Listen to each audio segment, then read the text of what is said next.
I be diving in the shit and make the pussy leak. Trap nights at the crib like my nigga Reek.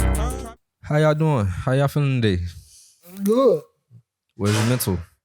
Where's your mental? My mental? Shit, my mental, like on a scale, On the scale of 1 through 10. I'm at a 7. I'm at a 7. I'm personally probably at an 8, because I'm excited. Every New Year is like a refresh moment, Mm-hmm. so I'm excited to just roll out all of the things we got planned for this year. Mm-hmm. All my family's healthy, alive, well. So yeah, I think personally I'm in a really good place in my life right now. Mm-hmm. Mm-hmm. I'm about at a 9. Yeah, I'm up there. Blessed. Yeah. I always tell people every day, like, man, we blessed, we able, we can see, we can talk, we can touch, hear. We blessed, man. Every day above ground. Feel what I'm saying? Can't never complain. So I'm about at a 9. I want to say I'm at a 8.5 simply because the semester just started and I'm stressing. Yeah. Trying to get everything situated. But for the most part, I brought in the new year great. I got a chance to go to church. I haven't been in 2-3 years. Yeah. Forever. I grew up in the church. I ain't been forever. Bro, it felt so good. You knew it was real when I asked my homegirl, I said, damn, they take debit cards at church. Damn. For the offering? They do? They do? Yeah. They got to be a modern church. Bro. They gonna get that money. They got to. Yeah. They got to. Bro, Cash out Zia.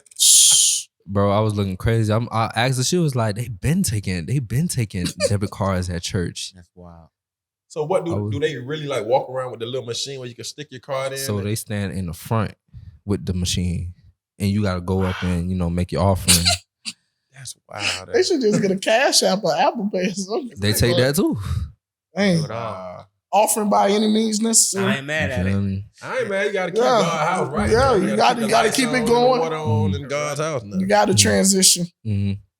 So I want to say, like, one of the biggest messages I got from the service was celebration. Yeah. Get rid of your haters and take in your celebrators. You feel what I'm saying? Like, that simply mean like cut out all the people who say so-called for you, but they're not for you. Right. Bring in the people that's been celebrating you from day one. You feel what I'm saying? So that's something big that stuck with me throughout that service. And I'm not gonna lie, like, I'm not usually a person that cry, but I cried in church. Yeah. You feel what I'm saying? So that was like real big for me. So I just came in with the new year with great energy. You feel what I'm saying? Like, just ready to attack, ready to go up. Yeah. That's something I always stress that. I think people give haters too much time and energy. Mm-hmm. I don't give a fuck. If you don't like me, you don't like me. So appreciate the people that's there for you all the time. I think as society, you always hear people talk about they haters.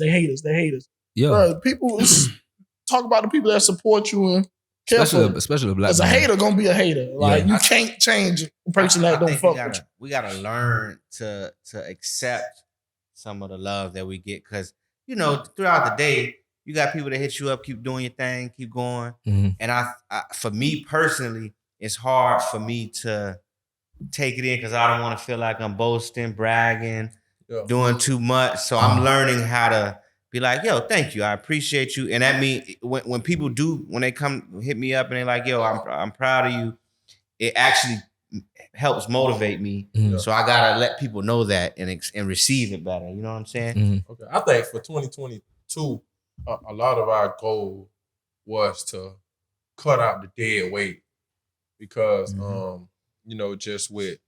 just say like Miami, we know like 2020 and 2021, a lot of people touched money that they ain't never seen before, and I know a lot of people who they start acting different. Mm-hmm. They start acting like they was bigger than the program. That ain't my ace coon boom, my homie no more. They ain't hang with the same crowd.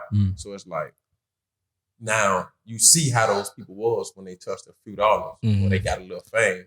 So cut out the dead weight. So I think that was a lot of people 2022 goals. I heard a lot of people say like, man, I ain't messing with this person. I ain't messing with these people. And I'm Yeah. doing this and I'm doing that differently. And how much you bet 9 times out of 10, them same people you talking about grew up with each other. Yeah, that's what I'm saying. You feel me? Yeah. A lot of them, just your 10, 20 year homeboy. Mm-hmm. And they done ran across somebody who could put some bread in their pocket now and they act like this they 10, 20 year homeboy. And they forgetting about their real 10, 20 year homeboy until it run out. Now you back around these people and like, hold on, no, you can't come back around me. Yeah. You ain't the same person. You ain't cut from the same cloth. I thought you was. Yeah. To that paper that get printed every day. Showed me who you really was. So and that shit running like water. Yeah. You feel me? Like in that money? The US currency. Oh yeah. We was just talk about it. Inflation here for real. You feel me? Like NFT the inflation is thing, here. Like you better find a way. Motive say it all the time, hedge inflation. Better find a way to hedge inflation because that shit is definitely here. It's definitely here. You got to find investments. You got to find assets to weather the storm. Because it ain't gonna last forever. America, they know how to bob and weave, get themselves. So you got to find a way to bob and weave and weather the storm because it's gonna get greater. But you got to be able to fight. And we were saying it when all that stimulus money. Hey, this money ain't free. Right. It's coming back. It's back. They gonna get it back some way. It's back. Some way, somehow. And see how the economy had changed. Yeah. A lot of people getting evicted. A lot of people can't afford their rent. You done ran across that money and you ain't putting it up. Now you gotta really pay. You gotta really show what you was doing with that bread. Cause it done went up like, I think they said it went up like 20-24% or something like that. The cost of living down here. Man, I was telling them earlier, my homeowner's insurance doubled. Wow. Like no 30-40%. It actually doubled in 1 year. So for some people that was barely meeting their mortgage payments. He looks crazy what they actually say to you. Oh yeah, I was on the phone. We called this morning. I'm like, man, I gotta notice that my home insurance is this. Yeah. And the guy, he like waited for me to get it all out. I was like, oh, inflation. I was like, yeah, so last year was such and such. This year, yes, inflation.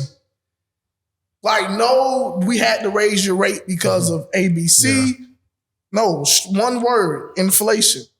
So that's the world we deal. That's America that we're dealing in. I believe the end of 2022, 2023 is going to be worse. Yeah, I'm gonna be in South Dakota somewhere. I think right now this is patty cake. This ain't nothing. This ain't nothing. If you pay attention in the grocery store, you'll see exactly when you go to the paper towel and if you buy plastic forks and those things, 2 per household, 2 per. You'll start to see. I stopped. My girl said she wanted some ginger ale New Year's Eve. Stopped to the grocery store. Publix didn't have any red meat. I say, and I looked in the back, and the guy was like, "Yo, we don't have we have to wait for shipments." Yeah, and I don't think people understand how much stuff we don't produce in the U.S. Yeah, that's not normal. Like that's you. Whenever you go in the grocery store and you just don't see items, that's not normal in America. Hey, this is about to be our new normal. Like we really got to get used to things changing. I was at work the other day and somebody told me, she was like, shit real when Dollar Tree go up 25 cents. Yeah. Right. That shit was crazy, bro. Dollar Tree is not even $1 no more. Yeah. Inflation. And that's I feel like you gotta be under a rock if you don't even start to look towards investments that make sense. So we know natural resources is probably some of the most scarce things out right now, especially with the lack of shipping and the ports being closed. And if you're not understanding, and we were talking about it a little bit, and it's a new world, but the NFT space and all of this different stuff, if you're not investing in something that can bring you back bread, a lot of the goods that you purchase right now ain't gonna be worth nothing. You gotta focus on what's getting scarce, what a lot of people will always need, what a lot of people always use, and start to understand how you can benefit it. Because we buy shit, like I like seeing a lot of people who are buying gold and and buying up stuff because you can flip that no matter what. Like, so I don't know. People just gotta understand that it's gonna get real tight And if you don't have that like people, the homies buying houses, that's probably one of the best things I like seeing. And you know, I'm on the way. I got to do tax shit, but the people who do got houses, my bro just bought a house. Zaybo got a house. That's big. That's long term. You know what I'm saying? And what I think about a lot is people that don't have to make an investment. So we got to start thinking about how we educate our people on, all right, you may not have that extra to invest in something, but what can you start to go without to hedge inflation? Because people, the cool grades came out. Our community went crazy. Yo, did your child need those cool grades next month? And a lady told me that they're not giving stimulus checks. They're increasing people food stamps. So I say, yo, you think they just increasing your food stamps to increase your food stamps? No, why they increasing your food stamps? Because the price of food is about to skyrocket. You ain't gonna make, So don't spend all that money on crab balls. Yo, you better start saving this money. I always think about people. I think we're blessed to even talk about investments. We're blessed to even, because a lot of people ain't at that point in life where they can invest. Every day living check by check and that money go to something. So we got to start saying, all right, what can we live without? Shit, it's a lot of shit what can we live without? There's a lot of shit we could live without. I just feel like the social media influence, us trying to keep up with these people that already have that spotlight. You understand what I'm saying? Like, you got too many people wanting to be like Carisha, Jatavia, and you feel what I'm saying? You got so many dudes trying to be Dirk and Baby and stuff like that watching. You feel what I'm saying? So I feel like it's a lot of us trying to keep up with that image. Well, that's all a trick. It's all a trick. But shit, celebrity will always be around. People we gotta learn how to adjust. Oh yeah. Celebrity always gonna be around. And people don't realize, like, when you talk about 10, 20-year wealth, when it comes to the people who we watch, it's not a lot of them. It's not a lot of them. You know what I'm saying? We got a lot of popcorn celebrities that's popping up, and they cool for 2 to 5 years. And man, if you look back on the past 20 years and like your favorite artists, a lot of them people's nowhere to be found. Right. Some of them might have a few investments, they keeping it steady, but we gotta stop falling for the illusion, because it's definitely really like that. Because it's so easy to be. It's so easy to look like you're somebody when you're not nobody. When you haven't really reached no goals, but social media make it seem like you just on top of the world. You got 20,000 followers just because you look good. Yeah, you look good.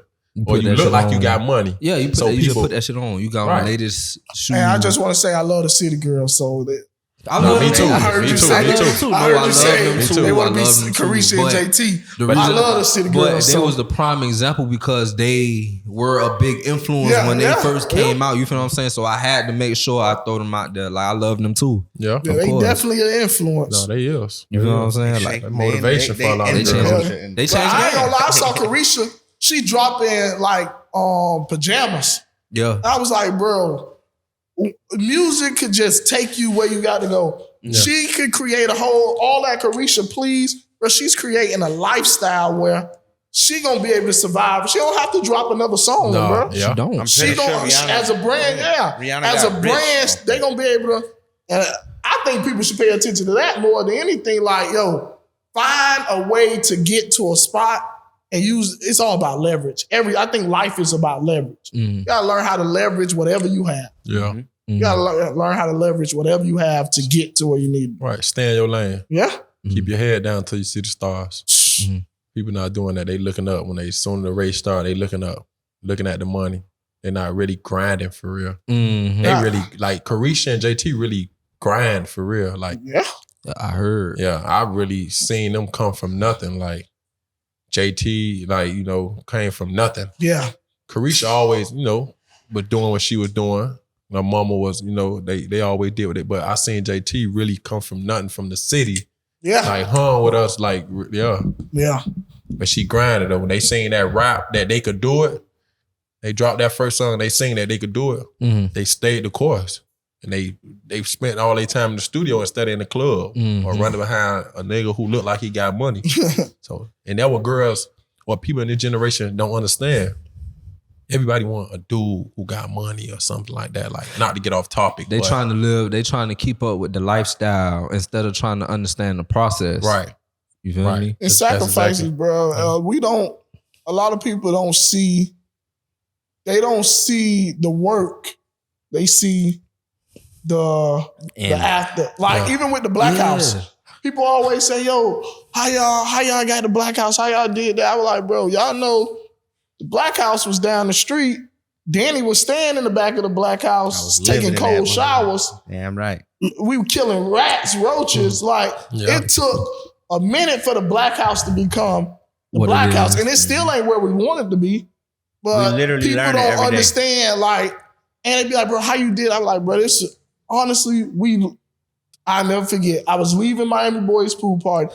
Danny was like, "Bro, hold on, Zay. Hold on. Because it's like, bro, people they see the end result, and it's like, bro, it take work to get there, bro, and it take a lot of shit. Let's do it. Yeah. If we fail, we fail. Right. And that's a lot of people. Bro, I ain't scared to fail. I'll fail in front of everybody. I'm gonna try it again. Right. Yeah. I'm gonna learn my lesson. Before you go any further, boy, because you jumping in a little bit too far. Man, welcome to another day in the trap. You know rocking with your boy Reek. My bad. I've been drinking too much Douce. Too much Douce. This your boy Rell. You feel me? And before I introduce these two living legends, I would love to say Happy New Year's to all our viewers, all our audience, our subscribers. You feel what I'm saying? I would love to welcome Rell into the Trap Nights family. How y'all doing? Thanks for having me, man. Thanks for having me. And Happy New Year's, like he said, to everyone, man. 2022, we going up. We all going up. Everybody. All right, so now we got two living legends in the building. Yes, sir. I'm gonna separate the two. They're not the same. I'm gonna separate the two. So I'm gonna just say one. I'm gonna just say one thing. I'm gonna just say the hill. FAMU. That's kind of both of us. We both tied in. Yeah. Listen, the hill. I ain't been there, but I've been there. Yeah. Yeah. You feel me? I would love to introduce Roots Finest, the trenches. You feel me? Like, I want to say like the leaders of the village. Yeah. You feel me? I love to welcome Danny and Zaybo, the Trap Nights, to the trenches. Yeah. Welcome, Appreciate my brothers. I'm glad to be here. Appreciate you. Yeah. I had to get y'all because I did my research and I said, damn, these two ain't never jump on no podcast, no platform. All the things that y'all do within the community. Right. Yeah. Nobody ever said like, damn, let me put Roots on this platform. Yeah, we probably never did it. We did a few together. Probably only months. Right. It was Munch. Shout out Munch. Munch and the homie Anthony. And we did what you call it. Pop Keef. Papa Keef. That's it. But y'all body of work though, man, and what y'all done did in the that was community. a long time ago. And it's been years. Like y'all done put in serious work, man. So y'all body of work really speak for itself. So, you know, pat on the back to you guys, man. Appreciate you. Being young black kings. Thank you. You know, really working hard, you know, to get this thing. Like you said, it's not where you wanted to be at, but y'all got it rolling. Y'all doing it. Y'all ain't talking about it. Y'all being about it. So, you know, congratulations to all that success. Appreciate you. And I want y'all to take us back. Take for those who don't know, take us back to that square one. That plan that trying to build Roots up. Like the Roots was in the conversation, but you didn't know how you was gonna do it. Yeah. Yep. So you might as well just tell your story. Right. I'm gonna do a elevator real quick pitch. So I'm originally from Chicago, born and raised. I stayed there until 2010. While I was there, I grew up in a 2-family household, but we were poor. lived in the hood. I ended up dropping out of high school my junior year. And in 2008, I lost two really, really, really close homies.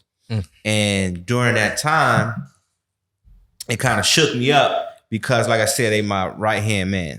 So one homie got killed. He got shot in the middle of his head by my other homie. Damn. So that was a whole mess. And then 4 months later from there, I hosted a party, and it was probably one of the biggest shootouts in Chicago. 5 people got hit, and then I had to hold my other homie as he was dying. Wow. And I had to leave him there because the police came and started beating me up. Wow. So I had to run, drop him, and then I found out he dies later. And so I started, that was the time when I was like, it's getting too crazy in the city. And the thing about Chicago is like, you don't necessarily gotta be a gangster, but just because you around so many gangsters, you got to adapt to your environment. And so things started spiraling out. I ended up getting 2 felonies. If you get a third one in Chicago, and I think it's here as well in Florida, if you get a third one, it's automatic 30 years plus. And the second time that I was locked up, I was fortunate to be with one of my homies from my hood, and that happened to him. He was on the porch. Somebody else had the gun. Dude who had the gun ran, but my homie stayed because he's like, I'm not even finna mess. But Chicago's corrupt. And so the police found a gun, put it on my homie, gave him 30 years. Wow. He's done. And that was during the crunch time of Chicago, like with a lot of people. The Chief Keef era, right? This was before. This right instance before. is 2010. 2012 is when it just went crazy. That shit just went crazy. Yeah, it went absolutely crazy. Because what they did in what year was it? Around that time, they closed 50 high schools in Chicago. They never talk about that. Right. So they put a lot of people together. Oh yeah, they bunch. Okay, I was talking to Anikio the other day. It was a story about a kid called his name was Darian Alberts. Yeah, it was a big brawl after school, and he got hit with a 2x4 and he died. I was there. That's my school. You dig? So like they was kicking people out from different schools and sending them to my school. And then it turns into Gladiator. Right. You know what I'm saying? And they from different hoods. He was a youngin'. His brother was in I knew his brother Ant. And so that's just the type of environment that I started to get into. Right. And so when I got locked up, I was fortunate to have an older brother. He went to FAMU. That's why I'm plugged in with FAMU, Philip Agnew. He went to FAM. He was the student body president there for a while. So I'm gonna fast forward a little bit. In 2012, Trayvon Martin gets killed. By this time, the day after I got out of jail, I was fortunate to have a lawyer. I didn't have to do no probation, no parole, nothing like that. So when I got out in 2011, I was able to move to my brother. Fast forward, Trayvon Martin gets killed. And my brother, he was super active with the Alphas. He was student body president, so he was conscious. And so when they were at school, he had done a big march around an individual who got killed in Tallahassee at a detention center. And so when Trayvon Martin got killed, he hopped on a conference call. We were living in North Carolina at the time. He hopped on a conference call and they're like, we got to do something about what happened to Trayvon. And so ended up, and I'm speeding through because I don't want to take up too much time, but we ended up having a conference call where we decided to do a 3-day march over 40 miles from Daytona, Florida to Sanford, Florida, where Trayvon Martin was actually killed. And so the third day we literally marched. It felt like we were in some like 1960 era civil rights movement because we didn't know anybody who was there, but these 40 individuals who did this march, it was super powerful. We went to a gas station trying to get some water. They seen too many black people, said y'all got to go. So we had to keep going. And as we were on this march, we started to get a lot of national support because people were talking about like these 40 kids that are doing this action. And so on the third day, we were on the top of the hill going down to the police station where the special prosecutor was that had the ability to convict or charge George Zimmerman for Trayvon's murder. And so when we got there, 6 individuals locked arms. We shut down the police station. And then that action sparked a meeting with the special prosecutor, and then the day after, George Zimmerman was charged with the killing of Trayvon. Okay. And so that action was like big because at first George Zimmerman was going to walk straight off because y'all got the stand your ground law down here. Right. So they made it seem like it was self-defense and they was just going to sweep it under the rug. Mm-hmm. And so another fast forward, a year later, the verdict comes out and it turns out that George Zimmerman is acquitted for killing Trayvon. And so we all watching, we living down here at this point. Things happen. We started an organization called the Dream Defenders. And so we moved down to I think it was Miami Lakes. One of my homies, Ahmad, his family. And when we heard the verdict, we like, bro, we got to do something because this is crazy. And so where my tally story ties in again is that when the verdict came out that night, we didn't know what we were going to do, but we were like, man, we need to drive the tally because that's what a governor is. And that's going to be the person who can say we need to repeal the stand your ground law. And so we went there and Rick Scott was in office at that point, and we had a meeting with him and he basically said, ain't nothing we doing for y'all. We don't even want to really talk to y'all. Yeah. So we ended up from that was like, all right, you want to play? We not leaving. So another fast forward, we ended up staying in the Florida State Capitol for 30 days. And so we were sleeping on the floors. We got super national attention. Like we went down there off just gusto. We didn't have no plan, but we built out an organization that was super, super powerful. Yeah. And so, like I said, we got national attention. A lot of people started talking to us. So we were like, we got to keep going because something like this can never happen again. And another fast forward, I get back to Miami after the 30 days. And my whole thing was, I'm from Chicago. I'm pretty much still directly out of the streets. Like, I did not think none of this was going to be my life. And because I thought like that, the organizing that we was doing with the organization that's still around today, the work that we were doing was more political, educational, legislative, which is coming from where I was from. I'm from the streets. So I'm like, we need to hit the streets, and that's how we're going to build this movement out, because I know when I was locked up, the smartest people who I was ever seen in my life was locked up. Mm-hmm. And so I'm like, we got to go to the hood because that's where all of them niggas at. To hustle, you got to be a genius because you are dodging cops, death, jail. Right. You know what I'm saying? Yeah. Right. It's the trap. Right. So if you surviving out here, that tells you something. And so we were feeding the people. Just what was the thing? It was Christmas, Thanksgiving. I don't even know what day it was. Christmas. We were out, me and my bro with some other folks. Valencia, I believe it was. Valencia Gunner, she does a lot of good work out here. You got to tap in with her. Mm-hmm. We were feeding the people over in Overtown, and as we're walking through, I meet Zaybo and Munch, and they feeding people. And from there, we just kept rocking. So you can go into yeah. While they were protesting and doing all that in Tallahassee, we were doing stuff in Miami, but it was just on some like out of anger. Yeah. So we was calling the blackout protests. We went protest in black neighborhoods. I remember. It was downtown Aventura. Yeah. And we were just, this was just some, bro, there ain't nobody else doing it. Like that shit wasn't right. So when I met Danny and Phil, it was like, damn, other people feel like I feel. My age, look like me, talk like me. So it was like an instant connection. Right. And we went from, I never forget, the first person I ever met in my life to say, hey, bro, this is my number. Let's have a one-on-one. Was his brother Phil. Yeah. Like we met Christmas. It was like, bro, after New Year's, let's have a one-on-one. I'm like, bro, what the fuck wrong with talk about a one-on-one? Yeah. But me and bro sat down. And since that day, it's like family. Mm-hmm. Like Danny and Phil is my family. Mm-hmm. And it was just like-minded individuals coming together. And we went from there to, we was all part of Dream Defenders. Mm-hmm. But we just felt like where we were all from,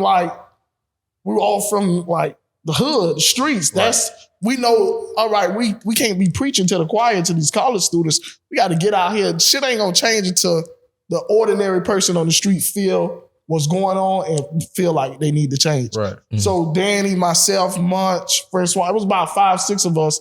Was like, bro, we love what Dream Defenders are doing, but we need to step away and create something where we are more rooted into the community. And that's where Roots came. And from the beginning, Danny was the mastermind behind the Roots logo. He was the mastermind behind making Roots financially stable. At the time, I was just like, all right, bro, we ain't doing Dream Defenders, but we're going to do Black Family Day. That was our first event ever. We did a Black Family Day at, where was Tacosi? Tacosi to Betty T. Yeah, and then we did one in Betty T. And we just started using events to bring people together. And Danny was like, bro, I'm finna create Roots clothing. I'm like, shit, okay, I'm gonna support you, whatever. But I not knowing this how he was surviving. Right. He buck digital design school, learned the basics and hit it, creating Roots. Yeah. So Danny create Roots clothing, he create Roots print, and he got this created, but we all are the Roots collective. So I was leaving Miami Boys pool party, and Danny called me and was like, bro, we need a hub. We need somewhere. I said, bro, just look for it. I done made some money. Shit, I can't waste it. Let's put it into something. And we found a few storefronts. First storefront was the Black owned in Respawn. We found 5505. When looked at it, it was terrible. It was something. And that was Roots Black House. And it started from there. And that's how we started Roots Black House. Yeah. And I always say it was me believing in a friend's dream. Yeah. Because we was Roots Collective, right? But Roots Clothing and Print was Danny. Yeah. And I believed in, I was like, bro, this is something that we need. Yeah. And we took it from there, Roots Black House. Yeah, Zaybo rarely, he does, cause we talk, we the same level. He rarely says no. And when he does says no, he helps me make it it's understandable. You know what I'm saying? So like the idea with the clothing was tying it back when we were in Tallahassee in the capital, we were trying to get our message out, but the only people that was helping us get the message out was Black people. So I'm like, at the time I wasn't a big talker. I'm still not a big talker to this day, but I'm like, man, we got to create clothing that's messaging to the masses of what we all thinking. You know what I'm saying? So one of the favorite shirts we got, Crackers Lie a Lot. Like that's one of the top selling shirts that we got because we all thinking it. Here's something that can showcase what we talking about. With the printing, it's like I was dealing with a white guy who was printing my stuff. So I'm like, I'm printing Black material for the masses while I'm letting the white person print it. Common sense tell you start your own damn print company. You know what I'm saying? So it's like everything that we do and how the Roots operates. Ranso is Ranso is now part of the 2.0 Black House, and his angle is the music. Media. It's like media and music and photography. And so it's like for us, how we operate is if you got an idea and you ready to move on it and represent Black, we add to it. all together. It can always change. We ever change it because can't nobody tell us how to operate. Right. And another thing I gotta tap on before, and I just thought about it, is that starting this thing out, we non-profitized last year. Starting out, we made sure that we never, ever, ever, ever, ever, ever got outside money so that nobody could tell us how to operate what we do. Right. You know what I'm saying? So nobody can define what the Black House is. Right. Yeah. We're going to define it ourselves. Yeah. So, yeah, it was costly. The community events, doing all this stuff ourselves, it was costly, but it was worth it. Right. Now, Sharina, my cousin, she started the Village Pantry. And that was started and still going off her dollars and the people donation, the village. And that's another way. They can't come in and tell us how to feed our people. Right. We doing it ourselves. Now, a lot of people want to come in and be involved, but hey, the limit, we set the standard. Right. This is what we're gonna allow. And we don't need your money. Right. But if you want to take care and look out for the village, come to the village for us, by us. So it's very important that, and I'm glad Danny mentioned that when we start things, we understand that we have to retain ownership, and retain ownership not only through, oh, I own this, but retain ownership on, like, these are our ideas. This is how we want our ideas to look. Yeah. And this is how it will be done. Right. When we allow other people to come in and dilute what you have created, Yeah. that's not gonna happen, especially Like with the backbone, Black House. yeah. It's like, shit, we'll go broke, spend we've done it. Spend all our money on rent and this and that before we go beg somebody for some money and they tell us how they want us to run the Black House. And last thing, it always work out. We Yeah. sometimes it be like, when this was November, me and Danny was sitting in the front like, God damn, it's overhead kicking our ass. Yeah. Next week, boom, boom, boom, boom, boom. Like that, look how it happened. Yeah. Orders come through, big orders come through, and take care of everything. Yeah. So I always feel like if you're doing the right thing with the right intentions and like your heart is in it, bro, God, whoever you believe in, gonna take care of you. damn, bro. And one thing I admire about you guys the most is the fact that you throw different events. You welcoming everybody with open arms. You understand what I'm saying? But I want to say it was one specific event that y'all have, and I think I popped in. I think it was on Mondays where you guys had got a group of black men. Oh, that's Yep. elaborate on that. A group of black men to come in and just have a therapy session, a therapy moment. Right. I think that was the most important thing to me, because a lot of people don't understand the weight that black men have on their shoulders. Yeah. You understand what I'm saying? So Black Men Build. So you can go into Yeah. So in the original building that we used to have is 3 doors down from here. My brother, like I said, Philip Agnew, he started an organization last year called Black Men Build. And their mission is to just make sure that black men have the opportunity to be a whole individual. Yeah. So whether it be with therapy, whether it be with training, whether it be with education, book reading, chess, you name it, Black Men Build is trying to focus on it, because oftentimes we hear a lot of and I'm just going to use language, we hear a lot of dumbass narratives that really don't make sense about black men and how we treat the world. And so, like, yes, we are targeted heavily as people of color, but there are things that we can work on internally that can help us better our community.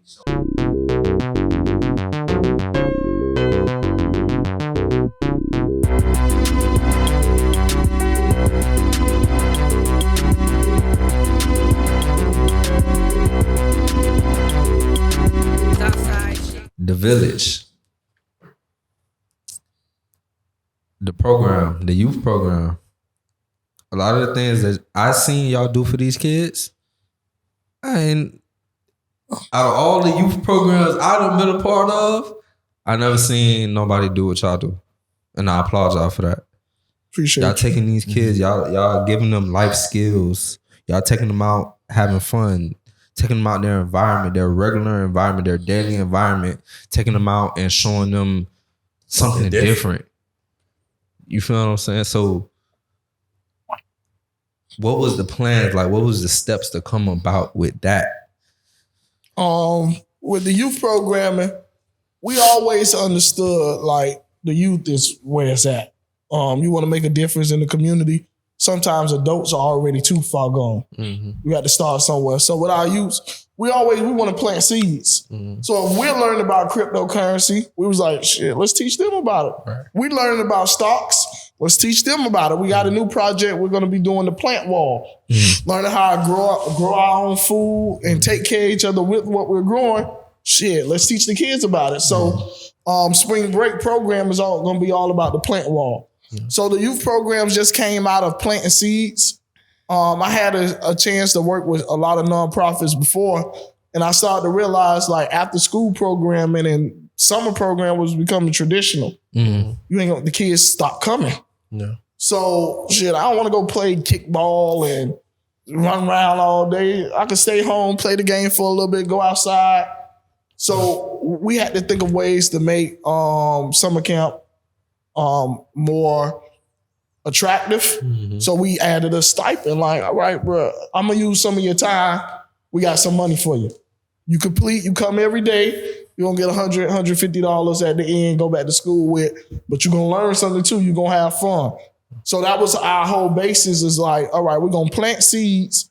We're gonna compensate these kids for their time. Yeah. And we're gonna see where it go from there. And this summer we teamed up with the Dream Defenders Healing and Justice Center. We had over 30 students, 6-week program.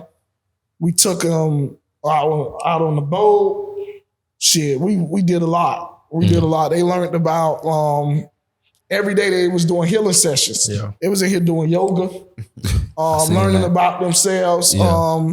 We had a therapist come if they needed to talk to a therapist. So our youth programs is just another way of us being present in the village. We talk about village all the time because I know for me and Danny, it wasn't just our parents that helped mold who we are. Take a village. It was a village. Like, I got football coaches, I got teachers, I got, homeless people from my neighborhood, from the Grove, where I go talk to this day, where he gonna drop a gym. And that gym, he probably don't understand how that helped mold who I am, that he's part of my village.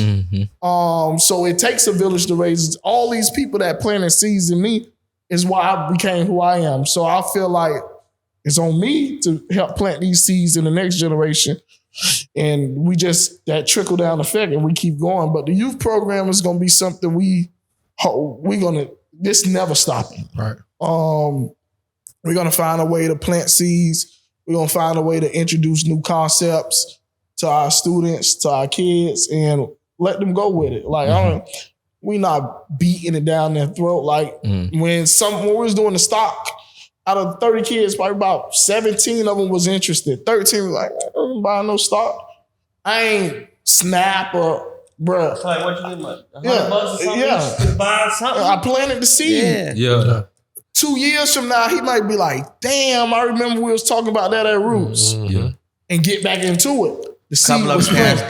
they just cashed out earlier. Yeah, some of them was just like, man, I just want that $100. I'm gonna buy some forces. All right. Yeah. I planted the seed. I told him, hey, you finna buy some forces, but hey, go look at it. Look how much Nike stock costs. Yeah. Which one you gonna get a few wears out them forces? Them shit's gonna be out of there. But at least you planted that seed. Yeah, that's- so they able to, okay, boom, I'm finna buy that forces. That's the first mistake they made. Yeah. Sometimes you gotta let them bump their Yeah, head but in they order for them to, you plant the seed. So now, okay, boom, I could go back to say, okay, Mr. Thomas, like, all right, I see what you're saying. Like, I still got that knowledge. I can still do it. You just feel me? plant the seed, man. And some of them 16, 17, 18, it's levels to it. So some of them ain't got bank accounts. Yeah. Some of them ain't got IDs. Some of them ain't got cash app. Like, you can't get a cash app unless you got ID. Yeah. You can't store your money unless you got a bank. So it just it's putting them on game. The program was more of a life skills thing where we was trying to get them to understand, like, hey, y'all gonna have to survive out here. Yeah. You can't depend on everybody to do it for you. We had youth employees that we really had to, like, this shit was a headache, but bro, they didn't know they needed an ID. Yeah. And I had one of them tell me one time, bro, that the shit fucked me up because he was once my student. He was like, man, I don't know how to do nothing else but go to school. Like, you always telling me I need to do this. You fussing at me. Like, only thing I know how to do is wake up, get dressed, and go to school. And Just ain't know how to write. After I dropped him off home, I rode the whole way like, bro, what are we teaching these kids? When you really think about it, we teach them, hey, go to school, get good grades. Yeah. We ain't teaching them how to live. Yeah. And he in the 11th grade. And I'm fussing at him the whole way. We leaving here, it's late night. I'm fussing at him the whole way. I stopped, he looked at me, he was like, I only know how to go to school. And I'm like, bro, what are you talking about? He was like, I wake up, go to school, and I come home. That's what I know how to do. And I thought about it the whole way, like, bro, we fucking up. We're not teaching our kids how to live. Right? Yeah. And they're not allowing y'all to teach. It's on some hit this mark so you can get this funding. Yeah. And there's no really interpersonal relationships happening in schools. He was like dead ass. He was like, man, only thing I know how to do is wake up, go to school, come back home. Whatever I do, I do. That's it. So that after that conversation, that was another part. I told Daniel, like, bro, we just got to, this summer we had, my mom's a chef.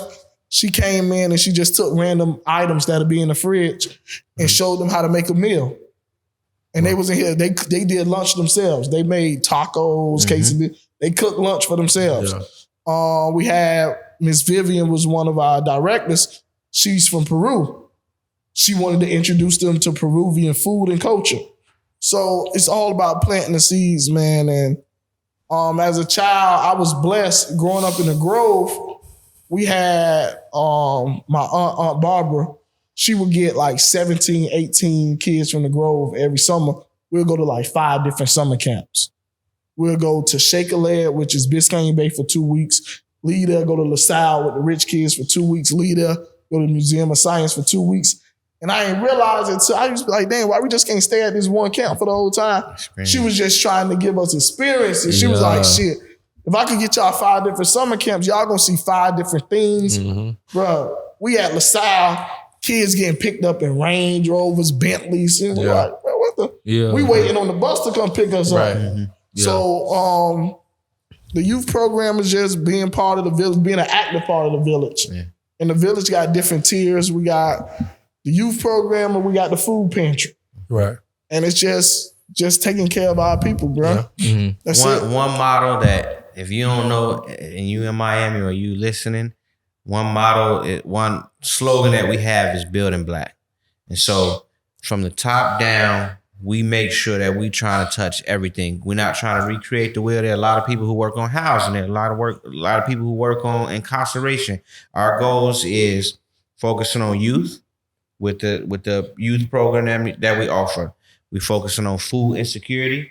That's with the fridge. We focusing on black economics. That's with the black and brown specific marketplace that we do. And that, like, literally, we talk about crime. Youth don't have places to go. Youth don't have places to, like, be themselves. Youth programming. Food insecurity, we got a lot of people, like, causing crime because they can't eat. Right. You dig what I'm saying? When your stomach empty, you probably gonna kill a motherfucker if they got more than you. Or take some. From the top. If the mother and fathers don't have access to resources or to create wealth for themselves, again, somebody gonna be in jail because we're gonna go get it by any means necessary. Right. So the black and brown marketplace is something that we created so that people who are starting businesses who don't have nothing concrete, you can be selling earrings, soaps, oils, but we gonna create a central platform for people to know they can come to support y'all, and we just gonna keep building it up. So Build Black is our root. Like, you got roots, you got Build Black, you got from the ground up. So everything we doing is from the ground up. Nobody teaching us how to do it. We live and learn, we fuck up, but we gonna keep pushing. And the more people that understand what we doing, the more people we can build this movement out with. Man. Amazing. I appreciate y'all, man. I appreciate y'all for taking y'all time out y'all busy schedule to come sit down with us. Definitely. You feel what I'm saying? I appreciate y'all, man. This is a platform we need. Media. The most we got to tell our stories. Like I always say, for us, by us. Yeah. We only can tell our stories. We only can get our word out. Nobody else can. Right. So these podcasts, these blogs, all these lanes we need. Yeah. We need so we can highlight our people in our community and let people know what's going on. One hand washing the other. That's all we doing. Yep. Washing each other. Yep. But man, I appreciate y'all for coming through, stopping through. Definitely. You feel me? Well, us stopping through. You feel me, man? It's your boy Reek. It's your boy Rell. Man, we about to take it out, man.